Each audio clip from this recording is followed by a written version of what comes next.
তিনি তার স্বামীকে শেষ বিদায় দেওয়ার জন্য দেখতে গেছেন। চতুর সাইড দিয়া দুই ধরনের পর্দা টাঙিয়ে দেওয়া হয়েছে, আগে থেকে ক্যামেরা বন্ধ করা হয়েছে, চতুর্দিক দিয়া নার্সদেরকে দাঁড় করে দেওয়া হয়েছে। প্রশাসন কঠিন কড়া নিরাপত্তা দিয়া তার স্ত্রী তার স্বামীকে দেখলেন শেষ বিদায়, স্বামীকে আলিঙ্গন করে ওসমান হাদিকে বিদায় দিলেন। কারণ তার স্ত্রী পর্দা করেন।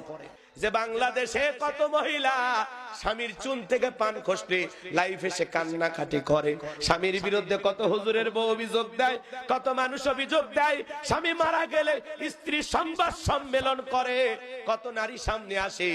কিন্তু আমার ভাই শহীদ শরীফ ওসমান হাদির স্ত্রী কতটা পর্দাশীল, কতটা পর্দাশীল।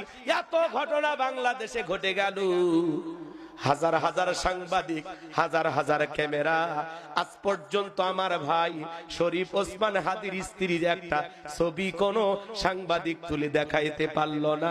তার স্ত্রী এতটাই পর্দা করে, এতটাই পর্দা করে, হাজারো পরিবেশ পরিস্থিতিতে শরীফ ওসমান হাদির স্ত্রী পর্দা ভাঙতে রাজি নাই। বলেন আল্লাহু আকবার। ও মা, তাকায় দেখো, চুন থেকে পান খসলেই মেয়ে মানুষ ফেসবুক লাইভ করে, লাইভে যায় কান্নাকাটি করে দুনিয়া ভাইরাল করে দেয়। অন্য নারী হইলে যে স্বামীরে মারছে, এই জায়গায় আমি এমপি পদপ্রার্থী হব, কি কর না কে, এরকম ঘটনা ঘটে না? শরীফ ওসমান হাদির স্ত্রী একটা কথা বললো না।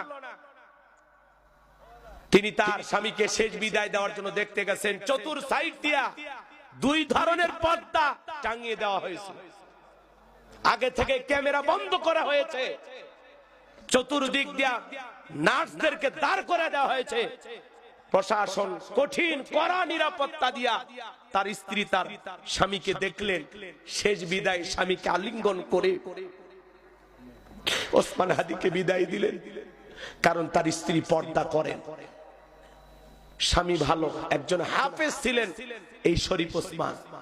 এজন্য বাজার সোশ্যাল মিডিয়াতে আজ পর্যন্ত তার স্ত্রীকে নিয়ে কেউ কোনো নিউজ, ভিডিও, কোনো ছবি প্রকাশ করতে পারেননি। একটা নারী কতটা পর্দাশীল এই যুগের ফাতেমা, আল্লাহু আকবার কোন। ওসমান হাদি ভাইয়ের স্ত্রী এই যুগের ফাতেমা, কথা কোন ঠিক কিনা? ও মা, পর্দা শিখতে চাইলে এই নারী